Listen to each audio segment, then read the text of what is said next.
Hello guys, আশা করি সবাই ভালো আছেন। আজকে আমি আপনাদের সামনে ইউটিউবের একটা নতুন অভিজ্ঞতা শেয়ার করব।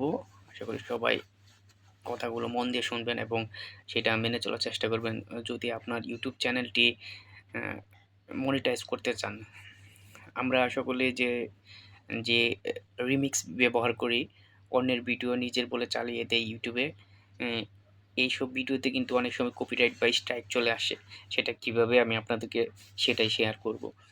ইউটিউবের আমরা ছোট যারা কন্টেন্ট ক্রিয়েটার বা সবসময় ভিডিও বানাতে পারি না বা ভিডিও ছাড়তে পারি না, অন্যের ভিডিও নিজের বলে চালিয়ে দিই এইসব রিমিক্স করে। এই এ- এই ক্ষেত্রে একটা সুস্পষ্ট ধারণা দিই, কোনো ইউটিউবার কিন্তু এখন পর্যন্ত বলে নাই যে রিমিক্স ভিডিও করলে কপিরাইট আসবে। বরং তারা বলে যে যদি আপনি ভিডিও বানাতে না পারেন তাহলে অন্যের ভিডিওতে রিমিক্স করে নিজের বলে চালিয়ে যান।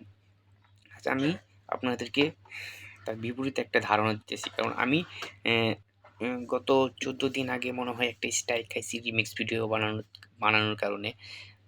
রিমিক্স ভিডিওটা আ বানাইছি, ১ ঘন্টা সময় পাবলিশড হয়েছিল, ১৫K এর মতো ভিউ হয়েছিল। তারপরে পরের ঘন্টায় কিন্তু স্ট্রাইক দিয়ে দিছে। ৯০ দিন অবশ্যই স্ট্রাইক থাকবে এটা জানেন। কিন্তু আমি ১৪ দিনের জন্য কোনো ভিডিও, লাইভ স্ট্রিমিং, পোস্ট কোনো কিছুই করতে পারবো না।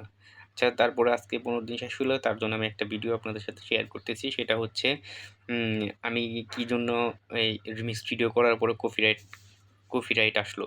সেটা হচ্ছে আমি যার ভিডিওটা বা যার চ্যানেল থেকে ভিডিওটা রিমিক্স তৈরি করছি, সেই কনটেন্ট ক্রিয়েটর আ ইউটিউব অ্যালগরিদমকে আপিল করছে যে এই ভিডিওটা আমার, সে অন্য সেই মানে সেই ভিডিওটা তার, আমি তার ভিডিওটা আমার বলে চালিয়ে দিছি। কিন্তু ইউটিউব সেটা উম জাস্টিফাই করার পরে আমার ভিডিওটা কিন্তু রিমুভ করে দিছে এবং কি কপিরাইট স্ট্রাইক দিছে ৯০ দিনের জন্য।